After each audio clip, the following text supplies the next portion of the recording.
ਆ ਮੁੰਡੇ ਦੀ ਕੁਰਸੀ ਆ ਗਈ। ਮੁੰਡਾ ਕੁਰਸੀ ਤੇ ਕਿਵੇਂ ਬਹਿੰਦਾ? ਓ ਕੁਰਸੀ ਤੇ ਪਾਗਲਾ ਬਹਿ ਜਾ। 12 ਮੇਰੀ ਗੱਲ ਮੰਨਦਾ। ਤੈਨੂੰ ਮਾਂ ਪਿਓ ਦੀ ਕਸਮ ਹੀ ਬਹਿ ਜਾ। ਨਾਨੀ ਦਾਦੀ ਦੀ, ਮੁੰਡਿਆ ਰਿਸ਼ਤੇਦਾਰਾਂ ਦੀ।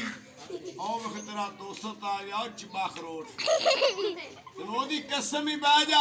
ਅੱਬੂ ਸਲਾਮ ਲਵਾਂ। ਛੋਟੀ ਸਾਲੀ ਦੀ, ਤੈਨੂੰ ਆਪਣੀ ਬੀਵੀ ਦੀ ਕਸਮ ਹੈ ਜਿਹੜੀ ਸਿਰੋਂ ਗੰਜੀ ਅੱਖੋਂ ਕਾਲੀ। ਮੇਰਾ ਨਾਂ ਲਿਆ ਮੁੰਡਾ ਬਹਿ ਗਿਆ ਬਾਬਾ 6 ਮਹੀਨੇ ਰੰਨ ਮੁਰੀਦ ਰਿਹਾ।